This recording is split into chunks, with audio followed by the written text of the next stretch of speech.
আপনি সুখ পাইতেন না, আপনি তৃপ্তি পাবেন না। গুনাহ তৃপ্তি দেয় না। এক সাগর, আটলান্টিক মহাসাগরের সব পানি যদি কোনো নেশাখোর, মদখোর, কোনো গাঞ্জাখোরকে দেওয়া হয়, সব পান করার পরেও তার তৃপ্তি হবে না। কিন্তু এক গ্লাস পবিত্র পানি পান করে তৃপ্ত হয়ে যায় হালাল। সারা পৃথিবীর 100 কোটি নারী যদি আজকের অসভ্য উলঙ্গ ছবি দেখে, যেই যুবক এরে যদি 100 কোটি নারীও উলঙ্গ করে দেখায়, কসম আল্লাহর, এই জানোয়ারের তৃপ্তি হবে না। কিন্তু একজন পুরুষ 70 বছর 90 বছর একজন হালাল স্ত্রী দিয়া তার জিন্দিগি কাটায় ফেলে। হালাল তৃপ্তি দেয়, হারাম কি দেয় না। আল্লাহ আমাদেরকে বুঝ দান করে। অতএব আখেরাতকে বাদ না দেওয়া। যুবক বন্ধু তুমিও না, বুড়া বাপ আপনিও না, পর্দার আড়ালের মা বোন আপনারাও না। আল্লাহ আপনাদেরকে তৌফিক দেন, আল্লাহ আপনাদেরকে কবুল করে। আর সামনের ভবিষ্যৎ নিয়েও আমি আল্লাহর সাথে তর্ক করি। কি করে? ইয়াসআলু আইয়ানা ইয়াউমুল কিয়ামা।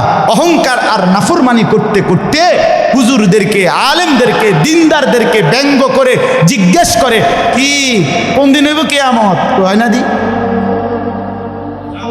কোন দিন হইব? ফাইদা বারিকাল বাসার। আল্লাহ বলে, হবে বান্দা, সেদিন কিয়ামত হবে, যেদিন ইসরাফিল ফু দিবে, সেদিন সমস্ত চোখ ধাঁধা লেগে যাবে। আহা কি হলো, আহা কি হলো। ও খাসাফাল কামার, সব চাঁদটা আলোহীন হয়ে যাবে।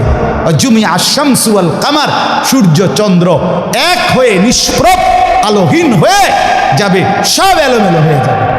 ঠিকই না বলেন না কেন? হ্যাঁ, আল্লাহ বলেন কিয়ামতের ইসরাফিলের ফু দিলে জমিনের ভূমিকম্প এমন, সব নড়বে একসাথে। অজুমি আশামসু ওয়াল কামার ইয়াকুলুল ইনসানু ইয়াউমাইদিন আইনাল মাফার। কোটি কোটি মানুষ তখন পাগলের মতো দৌড়তে দৌড়তে বলবে, আইনাল মাফার, পালাবো কোথায় ভাই, দাঁড়াবো কোথায়, দাঁড়াবো কোথায়। ওই বেটাও বলবে সব নড়ে, ইনিও বলবে সব নড়ে, যেদিকে দৌড়ায় সব নড়ে নড়ে নড়ে, সব নড়ে ভূমিকম্পে, কিয়ামতের ভূমিকম্প। আল্লাহ বলেন কাল্লা লা ওয়াজার, না বান্দা, জমিনে আজ আর কোথাও আশ্রয় নাই, আজ আর ঠাই নাই। ইলা রব্বিকা ইয়াউমা ইদিনিল মুস্তাকার, আজ শুধুই তোমার রব আল্লাহর কাছে আছে। কার কাছে? ইউনাব্বাউল ইনসানু ইয়াউমাইদিন বিমা কদ্দামা ওয়া আখার। এবার আল্লাহ বলেন, আজ আমার কাছে ফিরিয়ে নিয়ে কিয়ামতের ময়দানে প্রত্যেককে জানানো হবে, তুমি নিজের হায়াতে যা কিছু আমল করেছো, আর তোমার পরে তোমার নামে যা কিছু আমল চলেছে, সব কিছু তোমাকে জানানো হবে। তুমি করেছো এই, তোমার নামে চালু ছিল এই, আমি করেছি নামাজ এত ওয়াক্ত, আমি মসজিদে দিয়েছিলাম তো সেই মসজিদে নামাজ হয়েছে এত ওয়াক্ত। আল্লাহ বলেন, তোমার নিজের নামাজ, এটার নেকিও তোমার, ওই মসজিদে যে সহযোগিতা দিয়েছিলে সেই নামাজগুলোর সওয়াবও তোমার নামে দেওয়া হবে। এবার সুবহানাল্লাহ কইছেন না? নাউজুবিল্লাহ লেখা রেডি হন। তুমি যে দেখছো টেলিভিশন, এগুলার গুনাহও লেখা হবে। তোমার যে বউ বাচ্চার জন্য রঙিনটা রাইখা আইছো টেলিভিশন, তারা পরবর্তী এই টেলিভিশন যেই 20 বছর দেখছে, এইটার সমস্ত গুনাহও তোমার নামে লেখা হবে। সমান সমান হয়েছি নি? সুবহানাল্লাহ নাউজুবিল্লাহ। এবার আম্মু বুঝ করে বলে, আমনে লেগে কিচ্ছু আটকাবে না দুনিয়া, কেউ না, নাফরমান দুনিয়া, দুনিয়া ধোকা, দুনিয়া ধোকা। এই আজকে জানাজার দিন আমনের ফুদ বৌজি তারা যে কাঁদছিল সকাল থেকে, কাইন্দা কাইটটা দাফন কইরা ঠিকই মাগরিবের পরে তারা ভাত লইয়া বই। কি বলে? হ্যাঁ হ্যাঁ, মাগরিবের পরে হেরা ভাত খাইতে বই।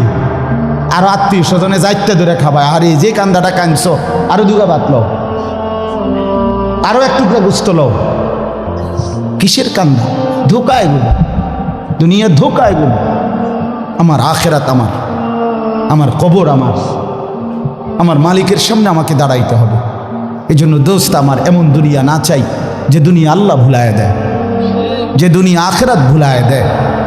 এমন কামাই করা না চাই যে কামাই নামাজ ছেড়ে দিতে হয়। কেন ছাড়বেন নামাজকে? দুনিয়া করেন, কোনো মানা নাই। আল্লাহ তাআলা দুনিয়া বাদ দিতে নিষেধ করছে। দুনিয়া বাদ দিলে আপনি নেক আমল করবেন কেমনে? দুনিয়াতে না থাকলে আপনি সেজদা দিবেন কেমনে? শরীর সুস্থ না থাকলে আপনি নামাজ পড়বেন কেমনে? হ্যাঁ, তাইলে দুনিয়া অর্জন করতে, কামাই করতে নিষেধ করে নাই, আল্লাহকে ভুলতে নিষেধ করছে, আখেরাত ভুলতে নিষেধ করছে। হারাম করতে নিষেধ করছে। আল্লাহ বলছে হালালের মাধ্যমে বান্দা আমি তোমার সমস্ত জরুরত পূরণ করতে সক্ষম।